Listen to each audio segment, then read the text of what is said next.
सरनाईकजी, तुम्ही तडफदार आहात, एनर्जेटिक आहात.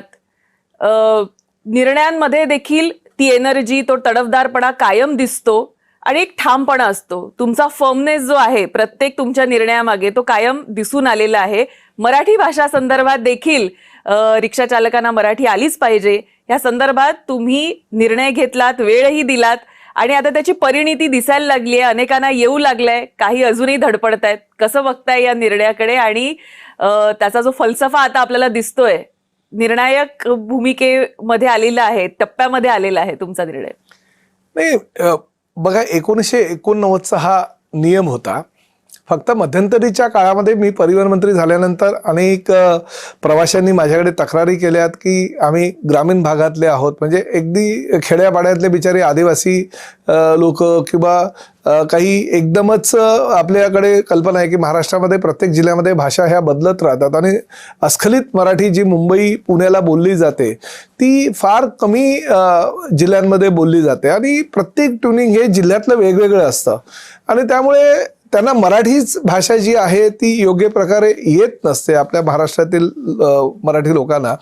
तर ते हिंदीमध्ये काय संवाद साधतील आणि त्यामुळे त्यांचं कन्फ्युजन व्हायचं. ड्रायव्हर जो रिक्षाचा आहे, टॅक्सीचा आहे, त्यामध्ये ते बसल्यानंतर हिंदी भाषा त्यांना समजायची नाही. वादविवाद व्हायचे, भांडणं व्हायची, तंटे व्हायचे, पोलिसांमध्ये तक्रारी दाखल व्हायच्या आणि त्यामुळे परिवहन मंत्री म्हणून मी हा निर्णय घेतला की 1989चा जो नियम आहे त्या नियमामध्ये स्पष्टता आहे की कुठल्याही परिस्थितीमध्ये रिक्षा टॅक्सी ड्रायव्हरला व्यावहारिक मराठीचं ज्ञान असणं गरजेचं आहे. त्या नियमामध्ये असं काही म्हटलेलं नाही आहे की तुम्ही व्यावहारिक घरी जाऊन तुम्ही तुमच्या परिवाराबरोबर मराठीत बोला किंवा तुम्ही मराठीची PhD द्या किंवा मराठीमध्ये अभंग म्हणा, मराठी गाणी गा वगैरे, असं काहीच नाही आहे. फक्त प्रवाशांशी जो संवाद साधायचा आहे तो मराठीमध्ये साधला गेला पाहिजे आणि मी 12 ऑगस्ट 2026ला त्यामध्ये बदल केला. त्या बदलामध्ये स्पष्टता आली की तुम्ही जर मराठी भाषा तुम्हाला येत नसेल तर तुम्हाला नोटीस दिली जाईल.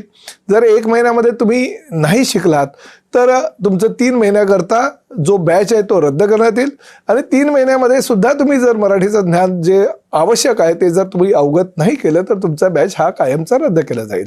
आता ही मोहीम जी आहे चालू करत असताना अनेक रिक्षा संघटनांनी त्याला विरोधही केला होता. मला सांगितलं की अचानक तुम्ही जर ही सक्ती लादाल तर ते योग्य नाही. मी म्हणालो सक्ती नाही, ही मराठीची भक्ती आहे आणि त्यामुळे तुम्ही वेळ मागता 3 महिन्याचा. मी 1 मे ते 15 ऑगस्ट 105 दिवसाचा वेळ दिला. तेवढं करून थांबलो नाही. मी कोकण मराठी साहित्य परिषद किंवा मुंबई मराठी साहित्य संघ ह्या साहित्यिकांना आवाहन केलं. त्यांच्या माध्यमातून मराठी भाषा विभागाला सरकारच्या माध्यमातून आम्ही अनुदान त्यांना दिलं.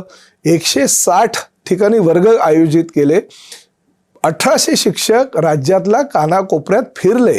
त्यांनी रात्रंदिन ह्या अमराठी रिक्षा आणि टॅक्सी चालकांना मराठी शिकवलं आणि आश्चर्य म्हणजे 105 दिवसामध्ये 1,65,600 हे विद्यार्थी जे हिंदी भाषिक होते किंवा अमराठी होते किंवा रिक्षा टॅक्सी ड्रायव्हर होते यांनी मराठी शिकले. त्यांना प्रमाणपत्र दिलं आणि त्यामुळे सक्ती नाही आम्ही लादली, कोणावर दादागिरी केली नाही, गुंडगिरी केली नाही. कायद्याच्या कक्षेमध्ये राहून आम्ही त्यांना मराठी शिकवलं आणि मी मंत्री आहे. शेवटी रोजगार उपलब्ध करून देणं हे राज्य सरकारचं कर्तव्य आहे. देशाच्या विभिन्न भागातून कानाकोपऱ्यातून जेव्हा मुंबईमध्ये आपल्या कामधंद्यासाठी रोजगारासाठी लोक येतात त्यांना पूर्णपणे संरक्षण देणं, त्यांना जास्तीत जास्त रोजगार उपलब्ध करून देणं हे महायुती सरकारचं कर्तव्य आहे आणि त्यांना आम्ही रोजगार उपलब्ध करून देत असताना फक्त कायद्याच्या कक्षेमध्ये राहूनच तुम्ही त्या माध्यमातून पुढे चालायला हवं असं जर शिकवलं तर चुकीचं काय. आणि आनंद या गोष्टीचा आहे, लोक शिकायला तयार आहेत,